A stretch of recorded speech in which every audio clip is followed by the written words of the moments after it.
Good morning. Shri Nandishwar विद्यालय द्वारा संचालित ऑनलाइन क्लासेस में आपका स्वागत है। आज हम कक्षा 11वीं का विषय रसायन अध्याय 3 तत्वों के गुणों में आवर्तन एवं उनका वर्गीकरण पढ़ेंगे। तो इनमें अपन पिछली बार आयनन विभव या आयनन एंथैल्पी पढ़ चुके थे। इसके बाद इलेक्ट्रॉन ग्रहण एंथैल्पी, विद्युत ऋणात्मकता और इलेक्ट्रॉन ग्रहण एंथैल्पी और विद्युत ऋणात्मकता में अंतर और संयोजकता आज अपने पॉइंट है। इसके बाद यह अध्याय समाप्त हो जाएगा। तो सबसे पहले अपन इलेक्ट्रॉन ग्रहण एंथैल्पी की बात करते हैं कि इलेक्ट्रॉन ग्रहण एंथैल्पी क्या है।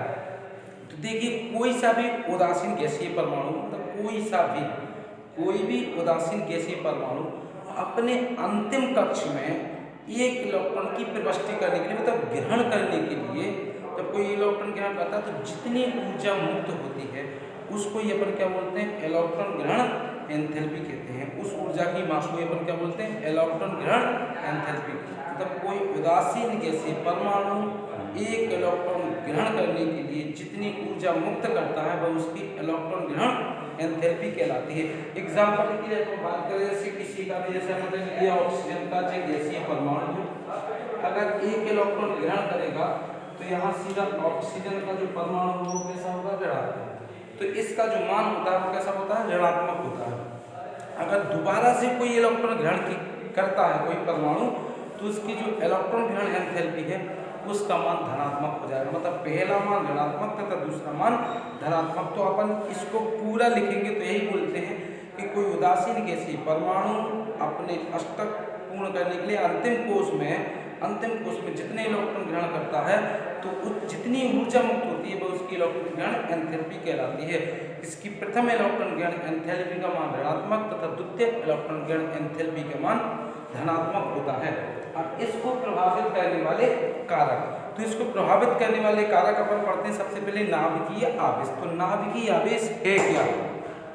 तो नाभिकीय आवेश अपन पिछली बार देख चुके थे कि परमाणु कोई है तो परमाणु के नाभिक में धन आवेश पाया जाता प्रोटॉन और इलेक्ट्रॉन को ये आकर्षित करता है। नाभिकीय आवेश का मान जितना अधिक होगा, नाभिकीय आवेश का मान जितना अधिक होगा तो इलेक्ट्रॉन ग्रहण करने की प्रवृत्ति भी उतनी ही अधिक होगी। एक छोटा सा एग्जाम्पल करते हैं। एक दैनिक जीवन, जैसे अपन समझ लो कि एक छोटा सा बच्चा है, तो छोटा बच्चा जितना छोटा होता है ना उतना सबको क्यूट लगता है, मतलब उसकी आकर्षण क्षमता उतनी ही अधिक होती है। इसी प्रकार अपन बोल सकते हैं नाभ की आवेश। अगर नाभ की आवेश बढ़ा तो इलेक्ट्रॉन का आकार छोटा हो जाएगा। छोटा जो जितना छोटा होगा परमाणु का आकार, उसके इलेक्ट्रॉन ग्रहण करने की क्षमता उतनी ही अधिक होती है। तो पहला पॉइंट नाभ की आवेश। अब उसके बाद दूसरी बात करते हैं परमाणु का आकार। तो परमाणु के आकार में बात करेंगे तो दूसरा हिसाब से बोल सकते हैं कि परमाणु का आकार जितना बड़ा होगा उसकी इलेक्ट्रॉन ग्रहण एंथैल्पी का मान उतना ही कम होगा। फिर अपन बात करते हैं इलेक्ट्रॉनिक विन्यास की। तो जो इलेक्ट्रॉनिक विन्यास है, तो किसी भी परमाणु का जो इलेक्ट्रॉनिक विन्यास है अर्धपूर्ण हुए या पूर्ण भरा हुआ है, तो अगर एक अतिरिक्त इलेक्ट्रॉन को उसको क्या करना है, ग्रहण करना है, तो ग्रहण करने की प्रवृत्ति नहीं रखेगा। कोई सा भी अगर इलेक्ट्रॉन है, इसको उसका अंतिम कोश में जो इलेक्ट्रॉन है या तो अर्धपूर्ण है, आधे भरे हुए हैं, या पूर्ण रूप से भरा है, तो इलेक्ट्रॉन ग्रहण करने की प्रवृत्ति नहीं रखेगा। ऐसे में अपन बोल सकते हैं कि इलेक्ट्रॉन जो ग्रहण एंथैल्पी है वो धनात्मक भी हो सकती है। तो अपना पहला पॉइंट खत्म हुआ, इलेक्ट्रॉन ग्रहण एंथैल्पी किसे कहते हैं, इसको प्रभावित करने वाले कारक। अब इसके बाद आगे अपन विद्युत ऋणात्मकता पे कि विद्युत ऋणात्मकता क्या है, वो इसको प्रभावित करने वाले कारक क्या है। तो देखिए, विद्युत ऋणात्मकता कि किसी भी तत्व को सहसंयोजी आबंध बनाने के लिए, किसी भी तत्व को सहसंयोजी आबंध बनाने के लिए अब इलेक्ट्रॉन युग्म को, इसको इलेक्ट्रॉन युग्म को अपनी ओर आकर्षित करने की जो प्रवृत्ति होती है उसको ही हम क्या कहते हैं, विद्युत ऋणात्मकता कहते हैं। यानी कि विद्युत ऋणात्मकता किसी तत्व के सहसंयोजी आबंधी इलेक्ट्रॉन युग्म को अपनी ओर आकर्षित करने की प्रवृत्ति को अपन क्या कहते हैं, विद्युत ऋणात्मकता कहते हैं। यानी कि जो सहसंयोजी इलेक्ट्रॉन होते हैं अपनी ओर आकर्षित करने की माप है ये। तो इसके लिए प्रभावित करने वाले कारक क्या हैं? तो सबसे पहले अगर परमाणु का आकार जितना छोटा होगा वह उतना ही अधिक आकर्षण बल उसका आकर्षण बल उतना ही अधिक होगा। तो सबसे पहले हो गया परमाणु का आकार। परमाणु का आकार जितना छोटा होता है उसकी विद्युत ऋणात्मकता का मान उतना ही अधिक होता है। अब अपन बात करें नाभ की आवेश, तो नाभ की आवेश में भी हो जाएगा कि परमाणु का नाभ की आवेश का मान जितना अधिक होगा उसका विद्युत ऋणात्मकता का मान उतना ही अधिक होगा। अगर हम इसकी आवर्त में बात करें तो जो विद्युत ऋणात्मकता है ना, बाएं से दाएं चलने पर इसकी विद्युत ऋणात्मकता का मान बढ़ता जाता है, लेकिन ऊपर से नीचे जाने पर विद्युत ऋणात्मकता का मान समूह में घटता जाता है। आवर्तों में इनका बाएं से दाएं चलने पर बढ़ता है और समूह में ऊपर से नीचे आने पर घटता जाता है। सबसे अधिक विद्युत ऋणात्मक जो तत्व है वो फ्लोरीन है। तो ये आपके विद्युत ऋणात्मकता के प्रभावित करने वाले कारक हो गए। अब अपन आते हैं इलेक्ट्रॉन घनत्व एंथैल्पी और विद्युत ऋणात्मकता में अंतर पे कि इलेक्ट्रॉन घनत्व एंथैल्पी और विद्युत ऋणात्मकता में क्या अंतर है। तो सबसे पहले इलेक्ट्रॉन घनत्व एंथैल्पी की सभी को डेफिनेशन याद हो जाना चाहिए थी। इलेक्ट्रॉन घनत्व एंथैल्पी किसे कहते हैं, यानी कि इलेक्ट्रॉन घनत्व एंथैल्पी एक परमाणुक मान है। ये उस ऊर्जा को व्यक्त करती है जो एक विलिखित गैसीय परमाणु के अंतिम कक्ष में एक इलेक्ट्रॉन को प्रविष्टि कराने पर मुक्त होती है, मतलब उसको प्रवेश कराने पर मुक्त होती है। जबकि विद्युत ऋणात्मकता एक सहसंयोजी आबंध युग्म को परमाणु द्वारा अपनी ओर आकर्षित करने की प्रवृत्ति को अपन विद्युत ऋणात्मकता कहते हैं। जो इलेक्ट्रॉन घनत्व एंथैल्पी होती है विलिखित अणु का एक गुण होता है। किसका? विलिखित यानी कि गैसीय परमाणु का एक गुण हो सकता है, जबकि विद्युत ऋणात्मकता एक बंधित अणु का गुण होता है, क्योंकि ये आबंधी इलेक्ट्रॉनों को इनको अपनी ओर आकर्षित करती है। तो ये बंधी अणु का गुण हो सकता है। नंबर 3 अपन बोलेंगे इलेक्ट्रॉन घनत्व एंथैल्पी में कि एक अणु की इलेक्ट्रॉन घनत्व एंथैल्पी का मान निरपेक्ष मान होता है, जबकि विद्युत ऋणात्मकता का मान बंध पर ही निर्भर करता है। इनका जो मात्रक होता है इसका मात्रक किलोजूल प्रति मोल होता है, जबकि विद्युत ऋणात्मकता का कोई मान या कोई इकाई भी नहीं होती। तो अपना हो गया विद्युत ऋणात्मकता तथा इलेक्ट्रॉन घनत्व एंथैल्पी में अंतर। अब अपन आ जाते हैं थोड़ी संयोजकता पे कि संयोजकता किसे कहते हैं। इस पार्ट का ये लास्ट पॉइंट है, इसके बाद अपन लोग नेक्स्ट अध्याय स्टार्ट करेंगे।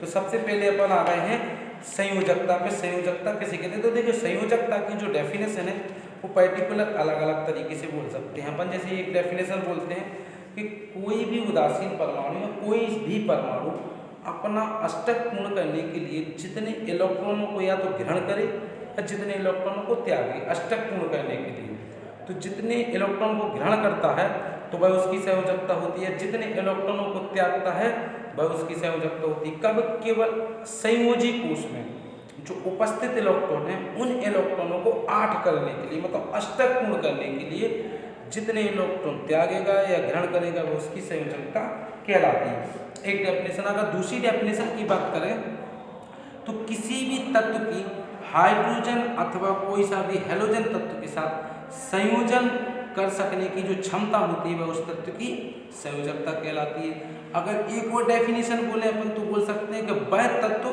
यदि वह तत्व ऑक्सीजन से संयोग करता है तो उस तत्व की 2 परमाणुओं की ऑक्सीजन से संयोग करने की क्षमता उसकी संयोजकता कहलाती है।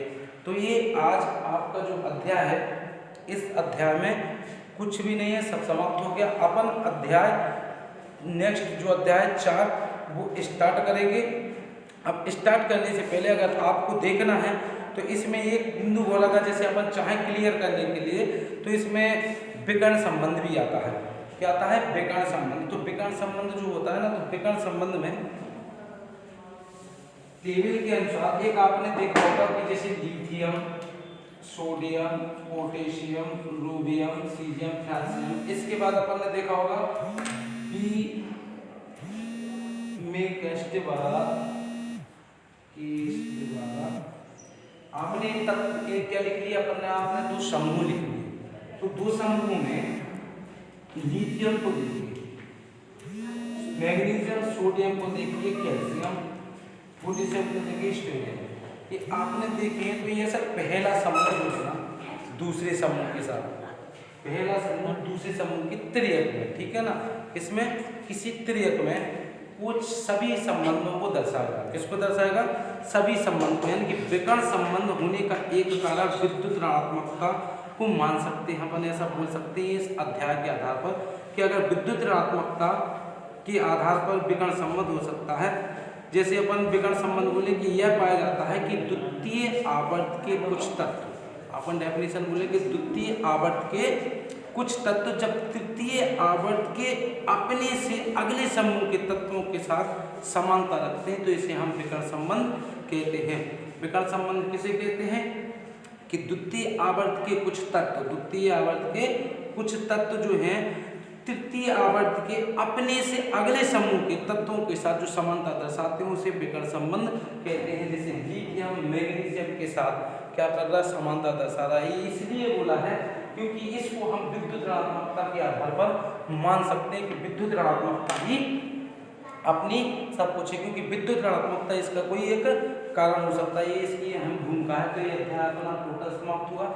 अब आप अपने नोट्स तैयार करते रहें और अगर आपको किसी भी समस्या का समाधान है तो हमसे आकर के संपर्क कर सकते हैं। अपन अब 4 अध्याय पढ़ेंगे।